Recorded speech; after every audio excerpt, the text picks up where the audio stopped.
Зошто го тужите портпаровот на ВМРО-ДПМНЕ Наум Стојуковски и како е загрозена безбедноста на Александар Василевски Нинџа? Вака, сакам да се разбере, пошто гледам дека има недоразбирање околу оно што е предметот на спорот.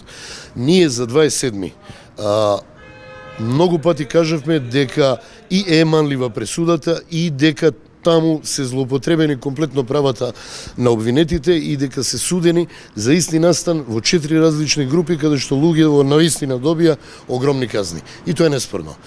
Но во конкретниот случај не се работи за тоа.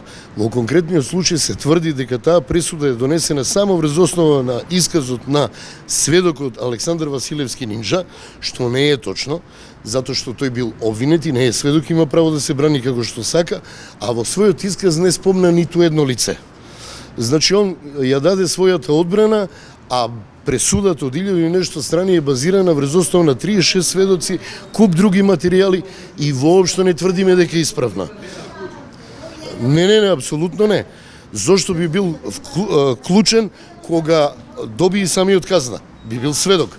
Второ, тие 211 години не се поради исказот на Нинџа, него поради подигнатото обвинение и начинот на работење на судијата кој што го пресуди предметот, против што сме комплетно.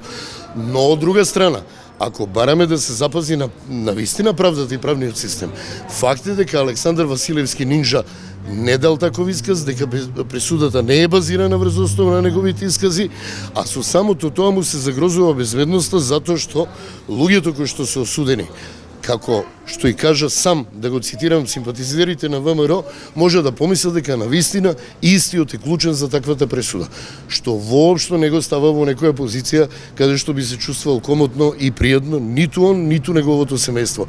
Затоа ви потенцирам, овде се работи за клевета, за никаква штета, за ништо друго.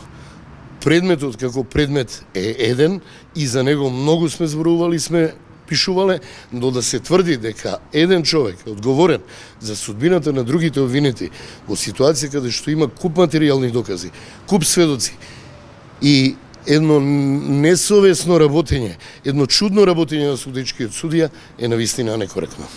Сметате дека ќе докажете вина кај Стојуковски и при тоа тој рече дека вие како поборници за право и правна држава дека не сте требале да покренете ваква тужба против него? Токму сега тоа ви го објаснив, баш како поборници на право и правна држава требаше да поднесеме затоа што прво овде да утврдиме не бараме вина, бараме одговорност за нанесена клевета.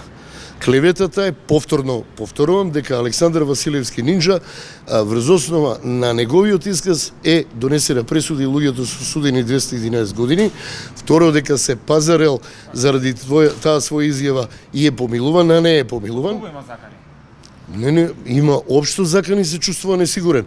Затоа и беше пренесен од затворот од Штип во затворот Скопје.